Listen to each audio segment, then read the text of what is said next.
welcome to our April meeting. Thank you. Thanks. Nice seeing you again. Same here. Let's start off. The budget is at tip of everyone's tongue right now. So the legislature is now entering the state budget season. Can you tell us a little bit about the process and what we can expect? Well, I think, as you know, the governor released his budget back in early February, late January, early February, and he actually came out with, they were a little bit more optimistic about the revenues than I think the House and the Senate is going to be. I think we discussed at the last show, one aspect of it, he had $600 million of some federal money in there that we weren't sure whether we could depend on it or not, but as of right now, it's gone through the House of the Congress, the House of Representatives, and through the Senate. So it's my understanding now it just has to be signed by the President. So we're counting that money, and I guess it's going to be built into the Senate budget. Hopefully the House will do the same. But we still do have some issues with, you've got the tax revenues from the soda and the candy, the expanded bottle bill, and the exemption on the sale of airplanes. So I don't know if there's really going to be a lot of... I thought that was DOA. Well, yeah, I don't think there's a lot of incentive for anyone from right now to really increase taxes. Mm-hmm. There's also some SSI money, some federal money that several years ago the state made an appeal on a process of the reimbursements that the state did win. We did win the appeal, but it's been, I think they said 3 years now that we've been waiting for this money. It's about $160 to $171 million, and they actually built that into the budget, but they don't anticipate, right now it looks like they're not anticipating us getting that in time for the budget. But I think as the governor came out with his number, which was for the town of Auburn, $1,508,896. So that was his number for the unrestricted general government account. The House and Senate did recently, it wasn't a resolution, but they did agree to a consensus number for local aid. And there was a local aid cut, it was 4%. And the number for Auburn that was given to us was $1,448,540. So this should be the baseline that Auburn should go with, and most communities that we've been told that every community is going to receive the net foundation funding. So there shouldn't be anything below this amount that you receive. Also, and that does equate to, for the Chapter 70 local aid funding, the $6,569,399 for the town of Auburn. So, you know. So it's roughly, I think, in total about 800 in all, as far as the budget is concerned. I think Auburn realizes something like $833,000 above last year. Above last year. Yeah, actually, Auburn and there's two communities within my Senate district that is actually going to get money, a higher amounts of money than last year. So that is a benefit for Auburn. Well, it's due us. Yes. No, I agree. From that when we had that first meeting last year. So I think this current fiscal year, last year was the first year that Auburn did receive its net foundation funding, which is a positive. Now we're just going to try to maintain it. Hopefully we can maintain it each year. Yeah. The House Chairman of Ways and Means did release, what's today, Wednesday, Monday night, to the State House News that he was going to be cutting, the House budget was going to be cut approximately $1 billion from the governor's budget. So we're all waiting to see where he targeted their cuts. But again, from we've been told there'll be no cuts greater than the 4% reduction in local aid. So we're hoping that holds through. The only other problem we have right now is we had every month, excluding July and September, we had met the benchmarks or exceeded the revenue benchmarks each month for the state, for the revenues to come in. That's a good sign. Well, it was a good sign. Well, then we had March come in, and March actually came in, I think the number is about 35 to 40 million below expectations. So we had that hit. The Mass Health revenue projections is a deficit now. We were anticipating at about a $200 million or $230 million deficit. That skyrocketed to $400 million.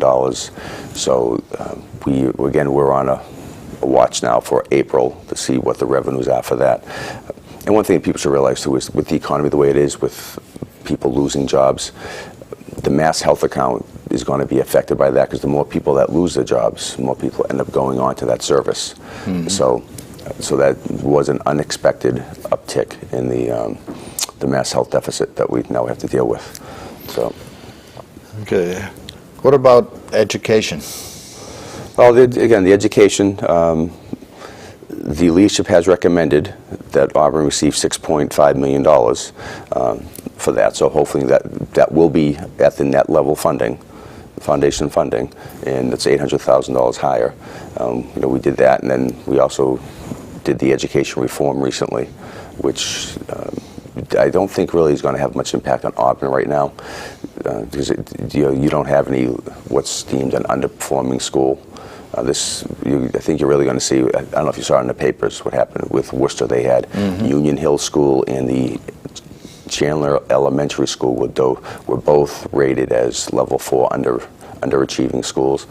And there's 4 models that the school superintendent can now adopt to possibly position itself to receive $500,000 per year per school, to make curriculum changes or changes to address what they're calling the achievement gap, and then they have 3 years to make the adjustments. One of the models I think they're looking at is reassigning the school principals, and then bring someone new in, and then the state can work with them on adjusting the curriculum or reassessing. Personally, my feelings on that is that it's really not the principals. It's the student body that make up the those in the school and their home life and so on.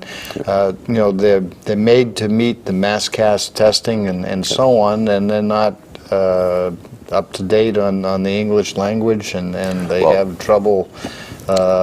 And it's really not the principal nor the teacher's fault. Well, and that's why, if you do you remember reading in the papers where Rhode Island they fired 93 teachers? Well, the original language that came forth for the education reform, when it came from the Senate to the House, we actually added language to protect the teachers.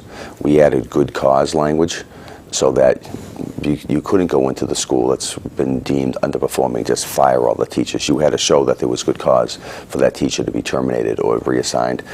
So we tried to put some safeguards in, and then it went to the House of Representatives. They actually added some further protections, because that is true. If you have, well, actually, I think it's the Chandler Hill School in Worcester, the principal who was brought in there for the last year or two had actually come from one of the higher performing schools. He was brought over there to help try to address the achievement gap.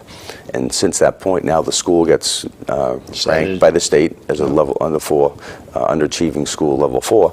So now he's got to get reassigned. I mean, he can't be handling the blame for all that. You've got to look at the total demographics of the students and what they're going in there with, and as you're saying, the ESL, their ability to speak the language. So I think hopefully with the safeguards that we put in there are protections for the teachers.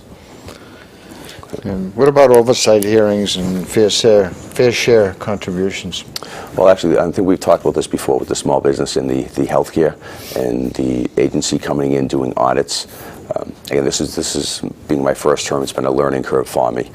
It's my first oversight hearing. So we actually called the Secretary of Economic Development and Labor and Workforce Development to come in, and we asked her questions on the agency and their auditing practices. We did that about 3 weeks ago. We had several businesses come in that were testifying to what they had gone through during the process. One company had been audited by the Division of Unemployment Assistance, and they had filed an appeal. And while they were waiting for the official audit and the appeal hearing, the agency came in and swept the payroll account unbeknownst to the company. So when the company issued the payroll checks, They bounced. yeah, the employees went to cash the payroll checks and they bounced. So that was one instance. And they did work. We talked about a website, how the website, when they had the file online, if companies made a mistake, they didn't have the ability to correct the typo. Well, between some meetings we had in late fall, in December, when a new secretary came in, the former secretary was Suzanne Bump, and she was replaced in December by Joanne Goldstein.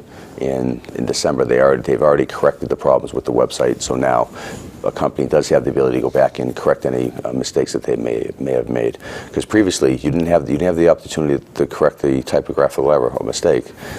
There'd be an assessment established by the time you were done filling out the form, and then that would spur an audit.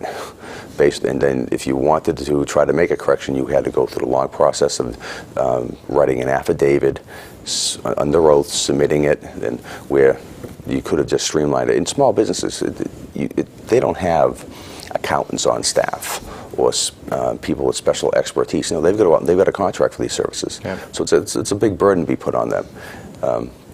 So we're actually looking at also trying to create hardships or waiver forms, where right now the state agency, DUA, is telling us that if they go in and say they found a small error, a mistake that you may have been making, that under the way the law is or the statute's written, that they don't have the ability to issue a waiver or a warning, that the statute's written where they have to issue a penalty.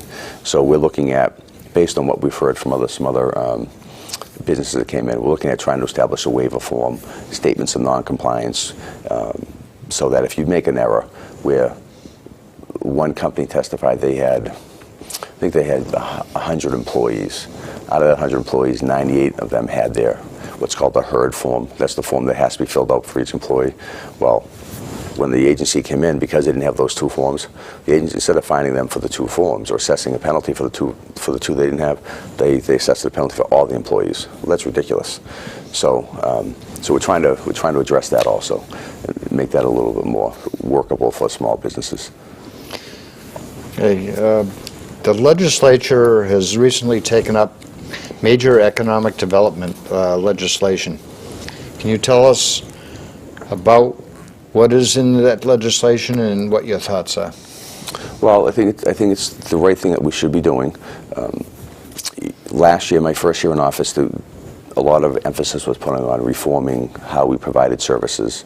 This is in conjunction with that, but it's also with hopefully trying to create jobs. Again, last year we did the pension, the transportation reform, ethics. We did the Senate did the sentencing inquiry reform, education.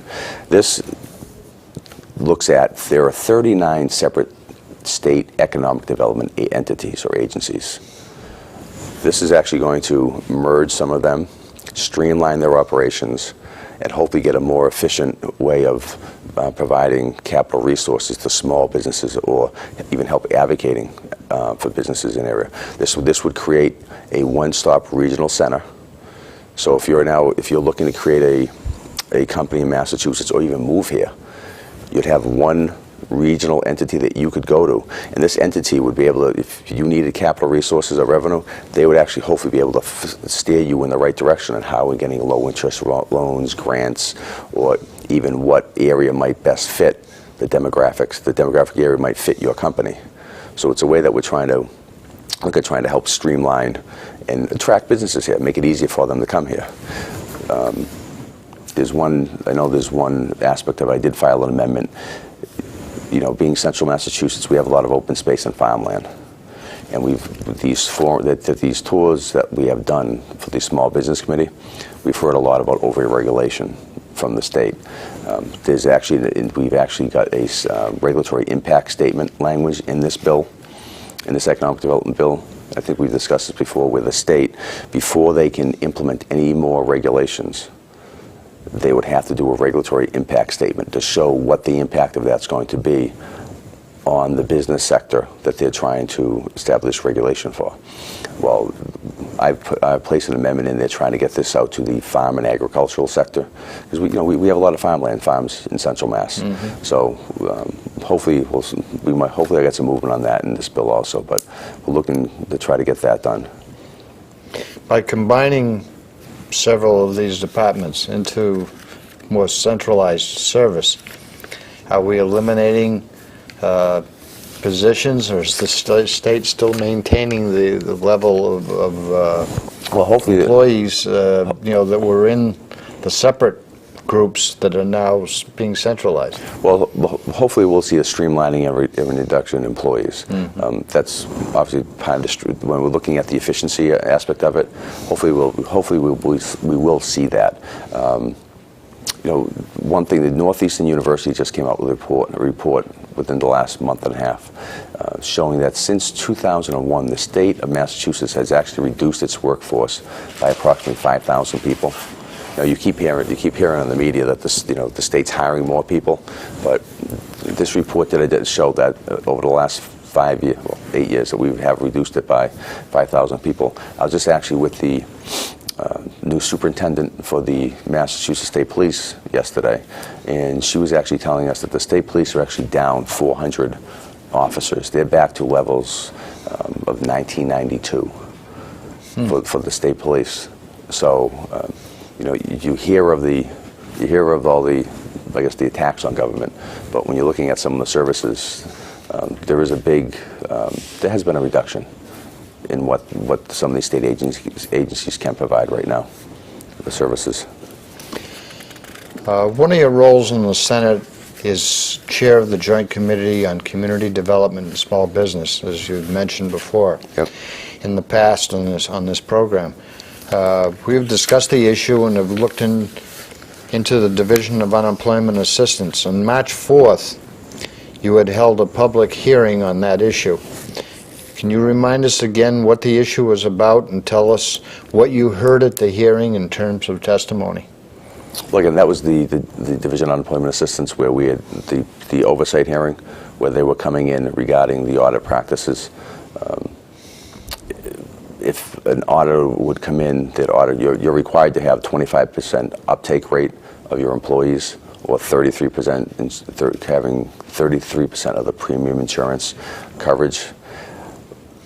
And it was, when the law was first passed, it was an and/or. Then last January, they made it, you had to meet both requirements. And by doing that, you had a lot of small businesses that had temporary staffing that couldn't meet that requirement. We had companies that had testified where all their employees had health insurance through their spouse, which is the intent of the healthcare reform, is to make sure everyone has health care. Well, some of these companies were being assessed penalties from the state because they couldn't show that they had the uptake rate or the premium costs, which really it's really not fair to the small business, because they have no control over if you've got an employee who's got health insurance from their spouse and a better coverage. Well, you can't go back and find the company. So one of the things I should mention with the economic reform that we are doing, there's going to be in the states of Texas and one other state had implemented this, is a sunset review. They're looking at actually having a sunset commission established to look at all the state agencies and economic development agencies and look to see which ones we can actually continue on to look at possibly abolishing or enhancing. So actually look at the services that they are providing. The legislation will also require the governor by December 31st of each year. The governor will have to come forward with his own economic development policy for the year, so we can try to continue to focus on job creation and how we can help enhance the business sector. Again, Massachusetts, 80%, I think we said 80% of the business here are small business. So between healthcare costs, which hopefully we are going to have a healthcare bill coming out within the next 30 days that is going to try to reduce the cost of healthcare on small businesses. There's two versions that are being discussed right now: an associated health plan, which will allow small businesses to pool their resources together so they could do bulk purchasing, or an affordable health care plan, which would actually cap Medicaid reimbursements to the hospitals, which would at 110%, which right now I think they're getting 130 to 150%, and limit their surpluses to 2%. So this would actually establish a cap on spending. I think I don't know if you saw in the paper, the governor and the Division of Insurance recently came down with some emergency regulations where the health insurance providers just submitted their rates to the Division of Insurance, and they denied the rates. This is the first time that's ever happened in Massachusetts, and now they're suing.